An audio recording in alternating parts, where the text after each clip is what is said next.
Imagine this, a remote farmstead in the dead of the German winter. A family of 6 vanishes without a trace. Neighbors, noticing their absence, decide to investigate. What they find inside the barn is a scene of unimaginable horror, a mystery that would baffle Germany for a century and remains unsolved to this day. This is the chilling story of the Hinterkaifeck Murders. Welcome back to the channel. Today, we're diving deep into one of history's most perplexing and disturbing true crime cases. It's a story that has everything: a reclusive family, strange occurrences, a brutal crime, and a ghost-like killer who seems to have vanished into thin air. So, grab a warm drink, settle in, and let's travel back to 1922, to the small Bavarian farmstead of Hinterkaifeck. Hinterkaifeck, which translates to behind the remote place, was exactly that. It was an isolated farm, located about an hour's drive north of Munich, owned by the Gruber family. The family was led by the patriarch, 63-year-old Andreas Gruber, and his 72-year-old wife, Chiselia. Living with them was their widowed daughter, 35-year-old Victoria Gabriel, and her 2 children, 7-year-old Chiselia and 2-year-old Joseph. The final resident was the family's new maid, 44-year-old Maria Baumgartner. The Grubers were not well liked in the local community. Andreas was known to be a stern, abusive, and controlling man. Rumors circulated about an inappropriate relationship between him and his daughter Victoria, and it was widely whispered that her youngest child, Joseph, was actually Andreas' son. This reputation for secrecy and dysfunction only added to their isolation. They kept to themselves, and their farm stood alone, surrounded by dense woods. The story of the murders really begins in the months leading up to that fateful night. Strange things started happening around Hinterkaifeck. Andreas told neighbors he had found a set of footprints in the fresh snow, leading from the forest directly to the farmhouse, but none leading away. He also heard footsteps in the attic and found a strange newspaper from Munich that no one in the family had purchased. A set of house keys went missing. Yet, despite these unsettling signs, Andreas didn't go to the police. He was a man who handled his own affairs, for better or worse. Just 6 months before the crime, the family's previous maid had quit abruptly. She claimed the house was haunted, that she heard strange noises and felt a constant, unnerving presence. She was terrified and fled the farm. It makes you wonder, was what she heard supernatural?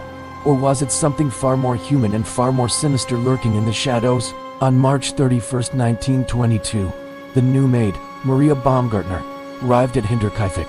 It was her very first day on the job. Tragically, it would also be her last. That same evening, the entire family, plus Maria, disappeared. Young Chiselia didn't show up for school. The family missed church on Sunday. The postman noticed the mail piling up. For days, there was no sign of life from the isolated farm. Finally, on April 4th, a few concerned neighbors, led by a man named Lorenz Schlittenbauer, decided to form a search party. They approached the farm cautiously. The place was eerily silent. The animals in the barn were restless and unfed. The dog was tied up and barking inside. Finding the barn door locked, they forced their way in, and what they found was a scene of pure butchery. Piled in the barn, covered with hay, were the bodies of Andreas, his wife Chiselia, their daughter Victoria, and young Chiselia. They had been lured into the barn one by one and systematically slaughtered. The weapon, a pickaxe or a similar farm tool called a mattock, was later found at the scene.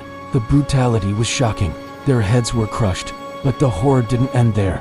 Inside the house, the search party found the remaining victims.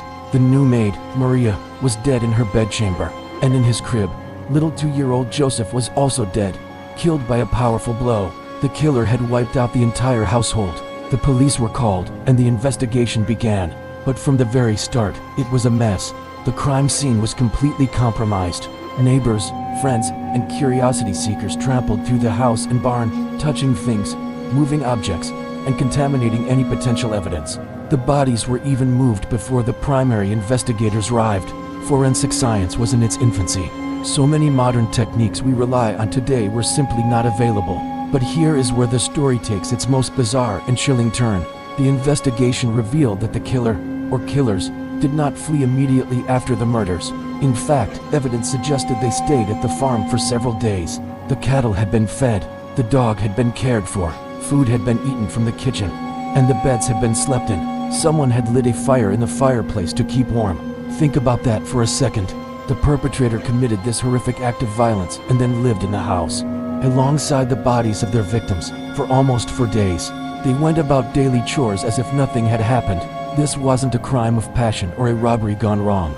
This was something else entirely. It was cold, calculated, and deeply, deeply disturbing. Autopsies were conducted. It was determined that the victims were likely lured to the barn one by one, which explains why no one seems to have run or tried to escape.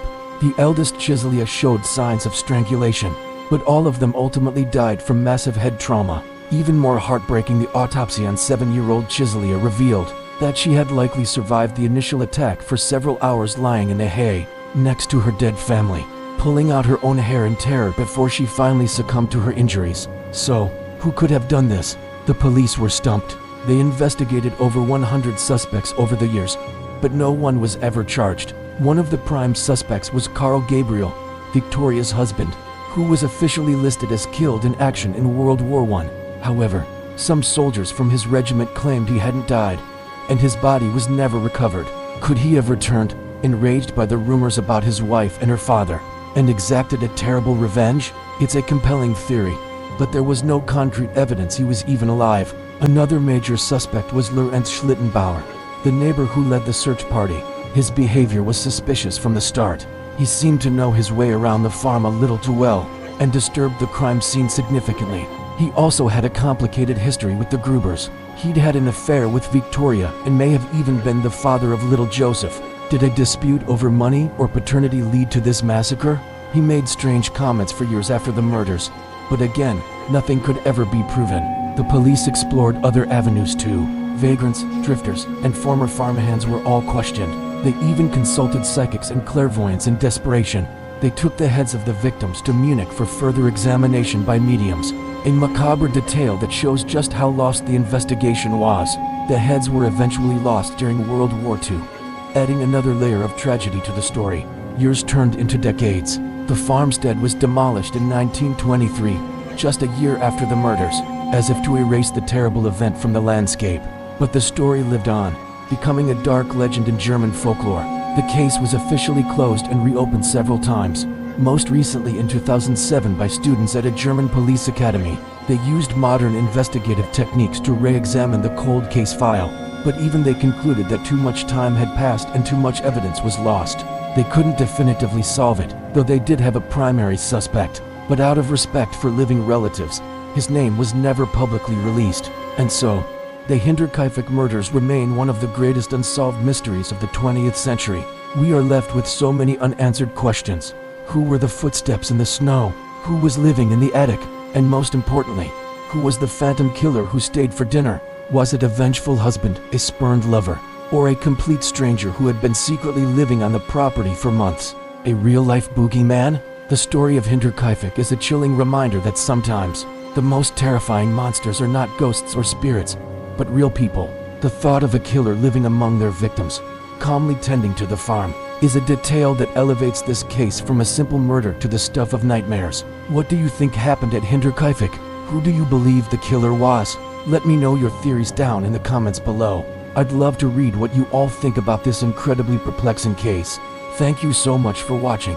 If you found this story as fascinating and chilling as I did, please hit that like button and subscribe for more deep dives into history's darkest mysteries.